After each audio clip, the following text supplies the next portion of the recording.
Welcome back to the days where we dive deep into the twists and turns of Salem's most infamous family dramas. Today, we're exploring the shocking possibility that Andre Dmitri could rise as the next Stefano, reshaping the Dmitri legacy in unexpected ways. In the ever-evolving saga of the Dmitri clan, whispers of resurrection and reinvention are nothing new, but the latest buzz centers on a stunning revelation. It's not the legendary Stefano himself making a comeback, but rather his cunning relative Andre stepping into those formidable shoes. Imagine the chaos as old rivalries ignite anew, with Andre embodying the Phoenix's ruthless spirit, plotting from the shadows of the Dmitri mansion. This twist promises to upend alliances, as characters like EJ and Chad grapple with a figure who blends Stefano's manipulative genius with Andre's own brand of deception, potentially drawing in fresh conflicts over power and inheritance.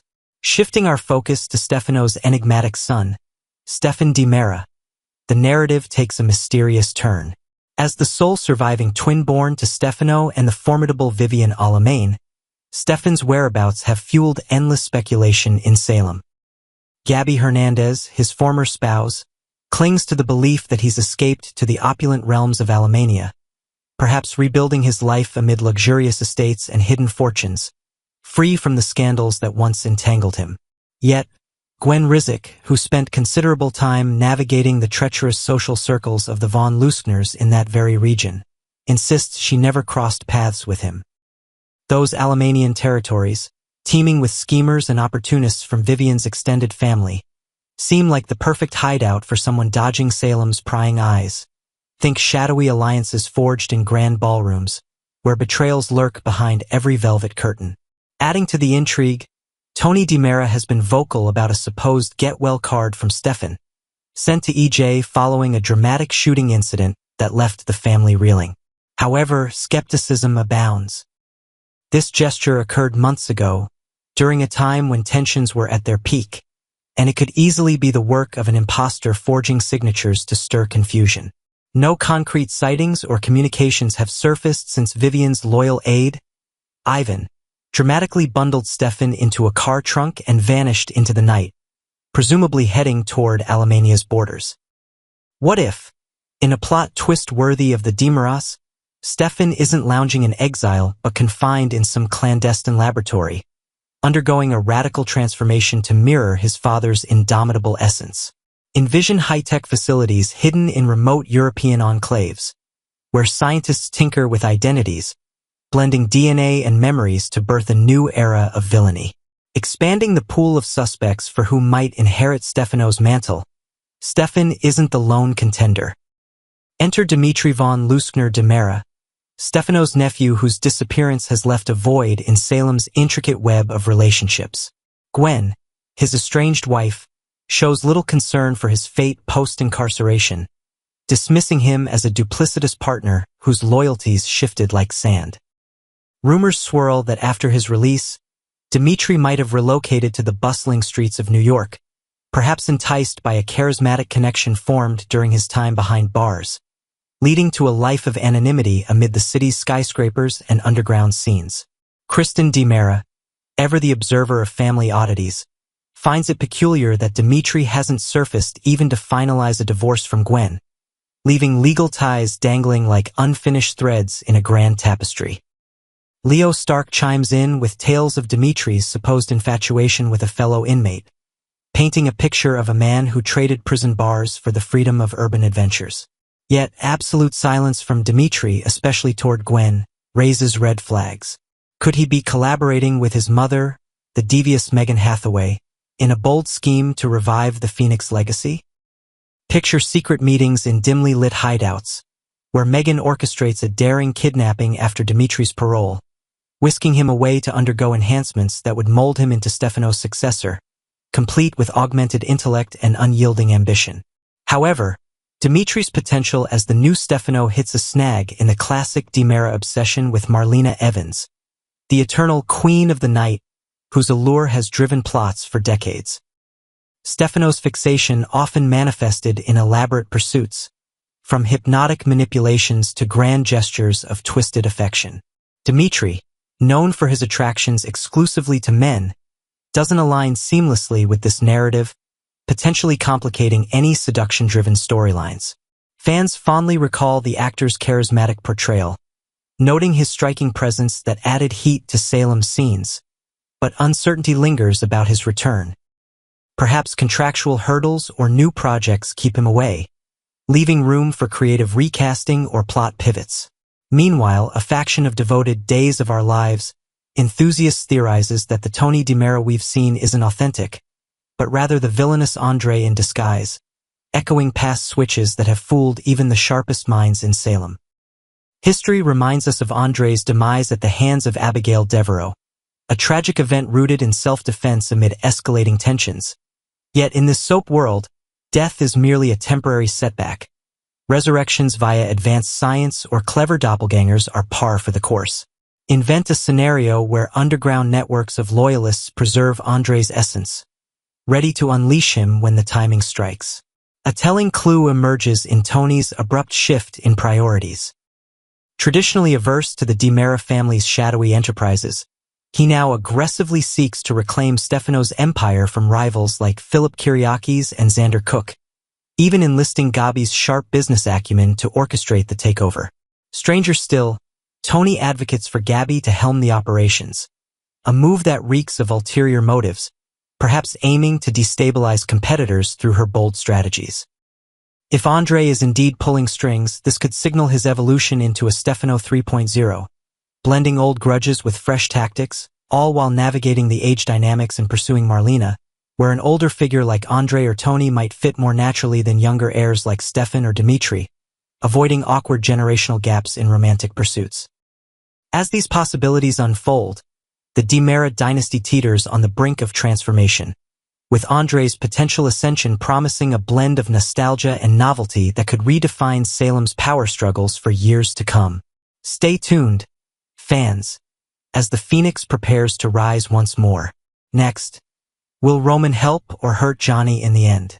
Let's uncover the tangled web of emotions, accusations, and revelations that threaten to tear the DiMera family apart. Roman's testimony. A double-edged sword as the courtroom air thickened with tension. Roman Brady took the stand. What should have been a straightforward testimony quickly morphed into a minefield of moral dilemmas and familial guilt. Roman recalled the chilling moment Johnny DiMera discovered the hidden gun, an antique weapon Roman had kept out of sight for years. Johnny's fixation on it had unsettled him, and it wasn't long after that Roman noticed the firearm was missing. He didn't hesitate. His gut told him something was wrong. Following Johnny to the DiMera mansion, Roman stumbled upon a shocking sight. The very same gun tucked hastily into a potted plant, camouflaged but unmistakable.